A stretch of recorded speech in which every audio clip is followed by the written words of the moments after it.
Hello, welcome back to the lobby. Did you know there's a new Divinity game out? Kevin Van Oort does. That's why he's here to talk to us all about it. Well, hello. Divinity Original Sin. Yes. It's a much better name than Divine Divinity. That really irked me. That it is. Isn't that still the name of like a power in that game though? That's alright. I can set deal with yourself that. against the Divine Divinity? It's been a while since I played the original Divine Divinity. It's been was like years. It's been years. 2002? But you can play it on Steam now, which is good. You can now get Divine. Well, you could get it before on GOG as well, but you can get Divine Divinity. It had a sequel Beyond Divinity. Yeah. And then There's Divinity a bunch 2. of them. Yeah. And then Divinity 2 came out, and that was a different kind of game, a third-person sort of action RPG. But Original thing. Sin is different as well because they're kind of leaning into the Original co-op Sin's completely different. And you play as two different people as well and all that. Yeah, at one time. So Chris is getting me already going. Yeah, look at that. It also looks really good. So for folks who don't know anything about this, Kevin, mechanically, what type of game is Divinity Original All right, Sin? so this is an isometric view role-playing game. So at first blush, you might think, hey, this looks a whole lot like Diablo, but it's not actually like Diablo at all. I would probably think it looks a lot like Diablo. Shush, More of a Diablo. Shush your pedantic mouth. Yes, Kevin. So you start with your two adventurers, and this is the very, very beginning of the game. I'm beyond this, but because of where I am in the game, I suspect that it would be really boring to show that stuff off. So this is actually the beginning. So at first blush, yeah, it looks a little bit like it might be like a Diablo kind of thing, or Diablo, or Jabjoj. But instead, it's a lot more like Temple of Elemental Evil, if you ever played that. So you get the top-down thing, but once combat starts, what's it doing here? It actually goes turn-based. Okay. And I'm hoping to show you that, but first I'm going to come over here, pick up a corpse. Scroll, maybe pick up a shell. Pick up those. Do you always, because you've got the warrior and then your mystic, which is kind of like your healer. Yeah, do you always control the warrior? You can control either one. Okay. So either one has different different socialization skills. So it's not like in conversation, it's not just defaulting to it's whoever you're controlling at the time. You can switch between them, and there are reasons to switch between them. So for example, my witch, she can talk to animals. So sometimes there's a reason to switch over. So if you click on it with the dude, he's like, what do you ask me to talk to this animal for? I can't talk to animals, it's stupid. They're just like meow. Right. Does he say meow and then it's like, oh, nothing? Well, no, he doesn't say meow. But it's actually interesting because there's one part towards the beginning of the game where you're talking to a wizard. There we go. So here's battle. So as soon as battle initiates, you get into a turn-based deal. Goddess be with you, master. Turn-based? Yes. All right. All right, so they're running in, they're initiating. So they're running. There's going to be one guy that's left, if I recall correctly, and he's going to do a summon. Skeletons. Golems.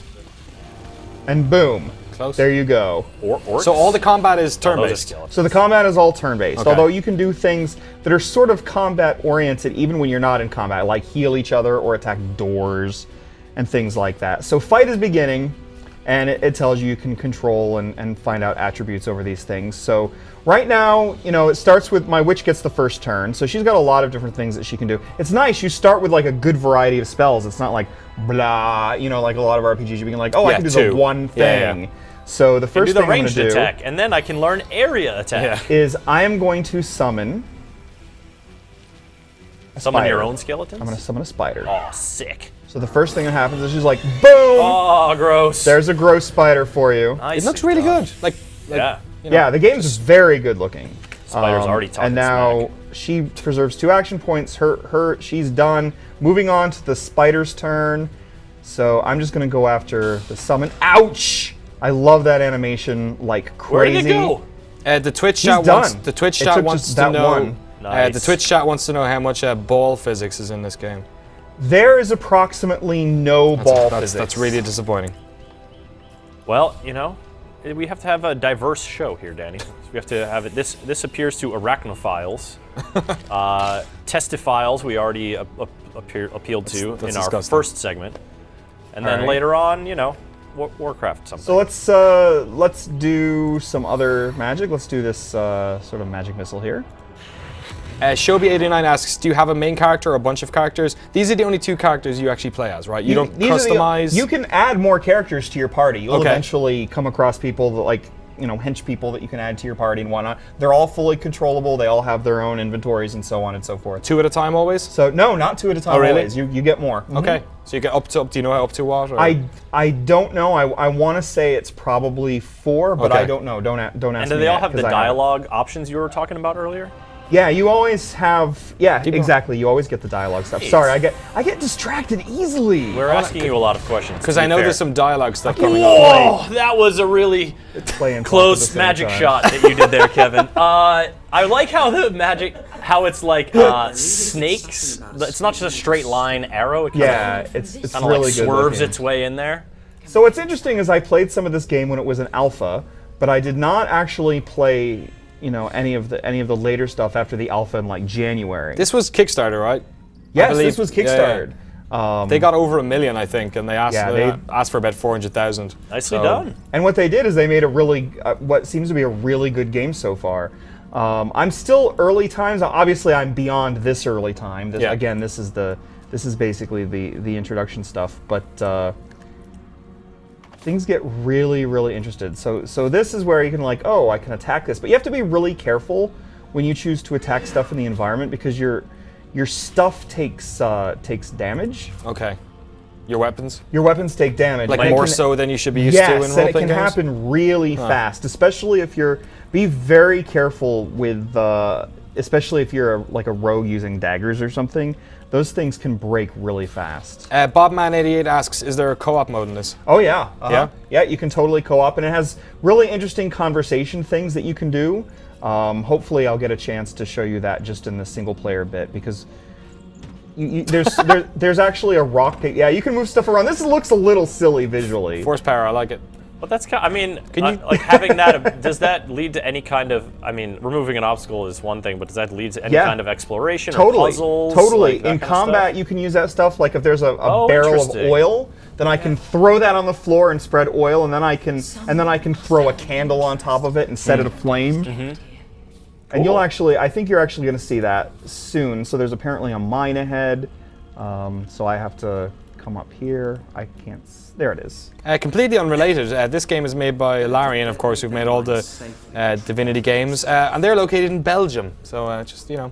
Yeah, totally. Belgium, huh? Belgium, yeah. I hear that's a okay nation for people with bad opinions about stuff. No.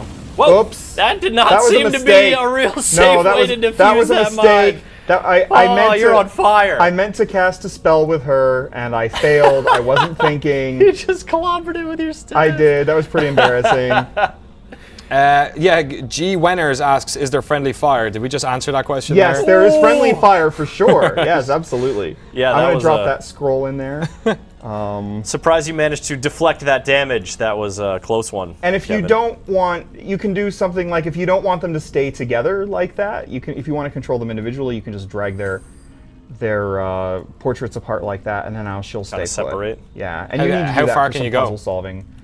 Anywhere in the world. Oh, really? Yep. Wow. Yep. Okay. You can be completely separate. That's especially handy in co-op if you want to separate with your. You know, from your partner and go and do different things. What have you thought about? Still do that. What have you thought about the story so far? Affinity's asking, is the story as well thought out as? Right now, I'm just blah about the story. Okay. Like it's just whatever.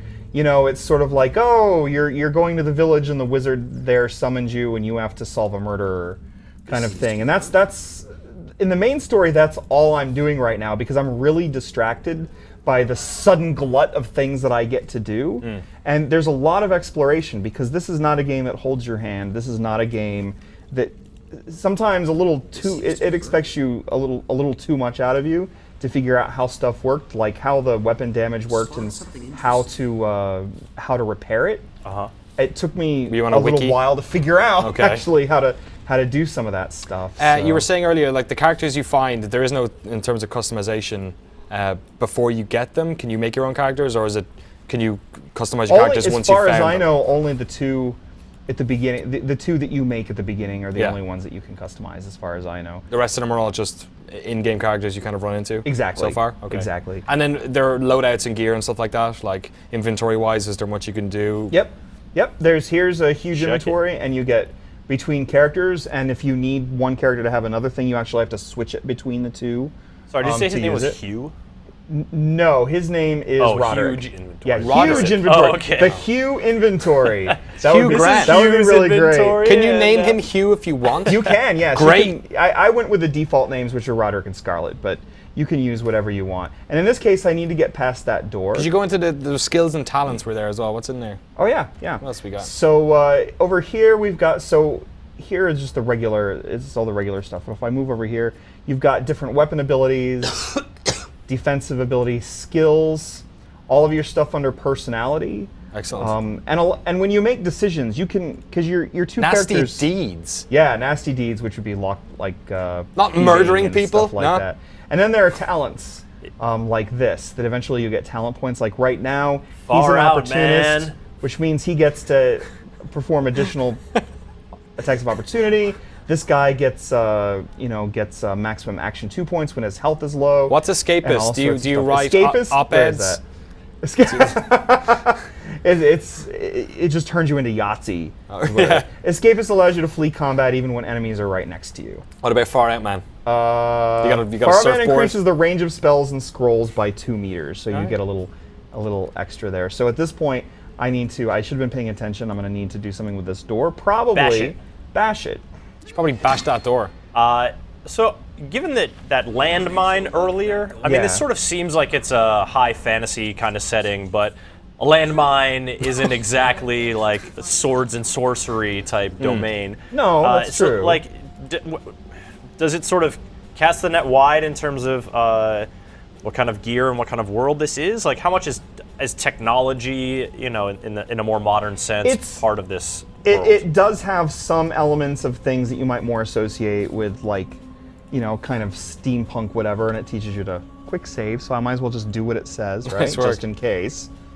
And but it does cast its net a little bit wide, but it's mostly, Tolkien-esque fantasy. So here's an issue where it's like, okay, what do I do here? I've got all this fire and I have to pass. Well, it just so happens there's a rain scroll over here. So I'm going to pick up the rain scroll. Well, hello.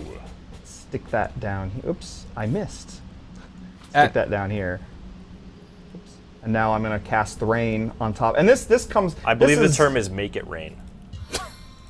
So I will He's not at make a it strip rain. club, Chris. So for example, if what I'm in talking combat and about. I'm on fire, I could do this, to... Or if you're fighting some Ifrit, would that, like, damage them, maybe? Yeah, and you see over here, just in case there were water barrels, I could have just thrown it on there if I had enough strength. In this case, I do you not. can't use those once combat has started, I'm guessing. You can use all that stuff in combat. So you can still move stuff around. Yeah? You can still fire arrows at stuff and attack things in the environment and stuff. Yeah, totally. That's cool. Oppression X805 asks, will this be on Steam? This is already on Steam. This is already on Steam, As of yeah, yesterday, absolutely. I think? Yeah. It was launched? Yeah, yesterday was official launch. And the thing is that, I can sit down. You want to see some sweet sitting down action? $39.99. This is almost as Are you good guys as gonna have ball a chat? shots. No Almost. chat just yet. Although we will hopefully chat soon. That world like disappearing as the camera moves in this is pretty good. That's pretty great. Yeah, they have I'm some into really that. good You like stuff. that effect? Yeah, I'm into this. Yeah, So in it's this kinda case, neat. it's like, I need to unlock a door. So I guess I'll just Try some nasty deeds on it. try some nasty deeds. Well, You you- know I like those nasty deeds If on you doors. level up your nasty deeds, can you, like, perform them at a greatly reduced cost? What do you mean reduced cost? Like you have to... Like, it's if stuff normally is expensive, can you do them dirt cheap? Yeah. Took a little while, I get jokes. but I got it. That's pretty good. How much have you played of this so far, Kevin? Totally get jokes. I am like maybe 6 hours in or something like that, but I feel like I've done nothing. I'm seriously at the point where I feel like nothing has happened. So Because the here we go. world is vast or because Little- you find it tedious? Because it's vast and there's a lot to do, and in a few cases because the game doesn't necessarily help you figure out stuff. So there's a lot of time spent like just, hey, how do I do this? What does this do? Yeah. How do But I, what are these people going to say? Okay, so now But are you finding that entertaining or are you finding it tedious? Are you turned into a I think stone? it's entertaining. It's What? It's stealth mode. So here's stealth mode. Now, when you go into stealth mode, you automatically leave your partner behind. With apologies to Solid Snake. And here's a fun thing. I'm just going to throw some candles on them. On these mummies? Yeah, because see, they've got oil on the ground. And so I'm going to catch them on fire. Wow, they seem pretty non-perturbed by the fact that they're on that. fire right now. Mummies, man. There's not... And I'm going to come over here and see if I can do more of that. Oh, nope. All right, so I'm coming back. I'm coming back. I'm coming back. That is really delightful. Does it say the rock on the side of that? Or the orange? The gray rock. All right, so here we go. I'm gonna do some summoning. I'm just gonna do a bunch of summoning. Let's summon. What kind of stuff can you summon? She already had a spider out. What other type of animals? Well, there's this here skeleton. I had a scroll, so you can use anybody can use a scroll. You don't have to have learned the spell in advance or anything.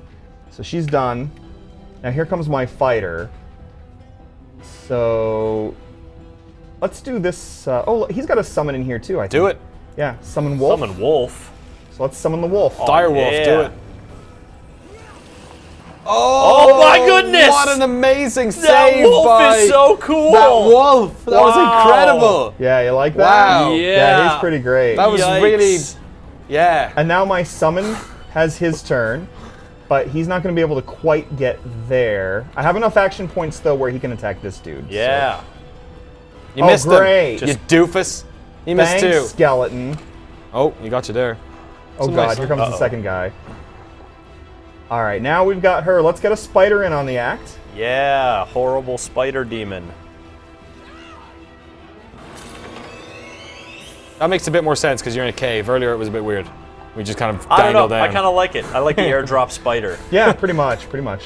And Like her you turn's rang. done. All right, wolf's turn. Let's see what the wolf's got up his sleeves. Yo, F that dude up. Do wolves have sleeves? Bam. He's immune to bleeding, but it's okay because he's dead now. Great. Take that, mummy. I can't go over there, so let's kind of come over here. I find most people are immune to beating once they've died. So Kevin, the turn-based stuff here doesn't take place on a hex grid Nope. or anything like Yeah. that. Do you find you run into any kind of pathfinding or like resource? You know, because like every space you move takes up, you know, it'll take up some points to move. Do you find that all that sort of balances out and you can get a good sense of how it's like the logic is sound and predictable, and so you think you can move somewhere, you can move there. Do you get a good sense of that? Totally it works. There's a little bit of this issue where it's like, how close can I get before fighting starts? That kind of thing. Before you initiate the turn-based segment. Yeah. Exactly. But once you kind of get used to that, you can kind of you're still using the environment to how you kind of want to use it for yourself. You just got to pay attention to what you see, what's happening around you. Cool. And then it all sort of works out on its own. It's pretty easy to pick up on. Kevin, thank you very much for coming on. Am I done? You're done. I got one more question for you. One This game single is so question. good that I just want to keep playing this This is game. pretty cool. Well, people can pick it up for themselves. It's on Steam right now. $39.99. totally. When is our review going up? Who knows? I guess it's a No, big I task. just started it. We didn't get advance code of the final version, so I got started when everybody else gets started. So as soon as it's done when it's done. It's like a Blizzard game. Cool. I got one final question because it was something I was wondering as well. Evermind88 in GameSpot chat asks, does the game scale with your level or do you do much grinding? As far as I know, the game does not scale with your level. Okay. You're not going out there and this is not Oblivion or whatever. You know, it's like if something's high powered and you go out there and you face it, you're screwed. Excellent. You know, and there are places where you can get into really, really big trouble because you can fight anything you want to fight if you want to, or steal anything that you want to steal. People will not be happy with you. They will attack you. You can attack different mission givers so that their side missions are now gone forever. You can. There's... Wow, Is there okay. ever any good reason to do that, though? I feel like you always want the mission What opportunity. if a guy looks at you wrong? There's a good You one. motherfucker. Well, a lot of this stuff, the missions there's so many different ways of completing them. Like, the fact that I can talk to animals has made certain instances quite different than if I couldn't. Like, I get clues and I can suddenly, I can solve my murder a different way. But can't everyone talk to animals if they play these characters? If they play a witch if they that starts chose with those that, specific ones to start or if with. eventually Yeah. you choose that when you get the opportunity. Matt, are you-